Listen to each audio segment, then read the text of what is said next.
Well, one of the authors at the Conservative Political Action Committee annual meeting in Washington, D.C. is Jonathan Krohn.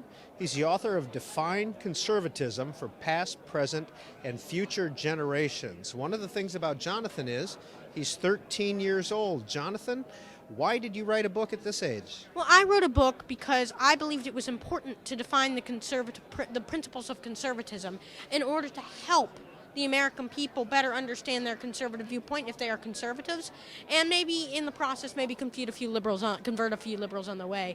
I wrote the book because I wanted to help people have a better understanding of conservative principles. What is a conservative principle?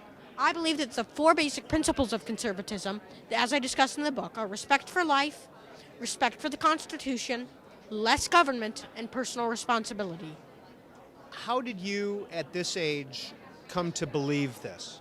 I came to believe this because I listened to talk radio and I started listening to that, and I was able to form my own opinions once I knew the issues. I was able to form my opinions on basic logic and on a firm belief not only in my faith but also in the greatness of America. Believing in those things allowed me to form my own opinions and thereby understand conservatism in a better light. Now, do you come from a political family, a politically active family? Not really. I mean, my dad listens to talk radio. I mean, that's how I got involved. My family isn't really any political family. I mean, they've never run campaigns. I mean, none of them have ever held political office. But if you consider them politically active, I mean, if they listen to talk radio, they're not that politically active. So, how did you get this book published? This is self-published. We're trying to find a publisher for a second edition. But I paid for it out of my own money to self-publish the first edition, out of my own bank account. I very much believe in personal responsibility and the free market. My parents didn't pay a dime. It was all out of my own pocket. And everything that we did for expenses is coming out of my own pocket as well. So I paid for this book out of my bank account and out of what I've earned. And how do you earn money at the age of 13? Well, I earned money because actually just before this book got into print, I finished writing for a radio show called The Life Connection Show.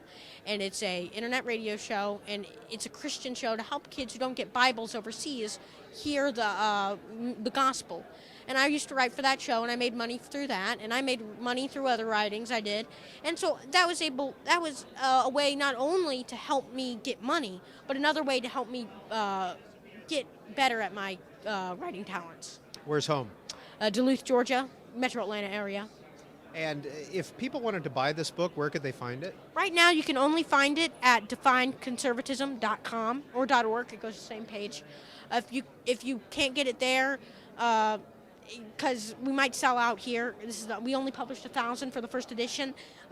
We're going to work on a second edition, and it'll be out as soon as possible. So just go to the website, and we'll see what we can do for you there. One of your chapters is why I don't like Barack Obama and why he probably doesn't like me. Well, that chapter was written for the election. It won't be in there for the next edition because this was an election edition to help people better understand the candidates as well. That's one of the appendixes, and we're going to cut that out and add a few extra stuff in the second edition. But I called it that, and as I put in a footnote, it's not that I don't like him as a person and that he doesn't like me as a person. It's that I don't like his political policies, and he very much would loathe have a child at my age not going through the government programs that they've set up in the schools. So, and he doesn't like my political policies, certainly. Who are some of your favorite conservatives? I dedicate the book to three conservatives: Ronald Reagan, William F. Buckley, and Barry Goldwater. So those are some of my favorite conservatives. I'd also have to say that one of my favorite modern conservatives would have to be Senator Jim DeMint. Republican of South Carolina. Yes, sir. Jonathan Krohn, his first book, Define Conservatism for Past, Present, and Future Generations.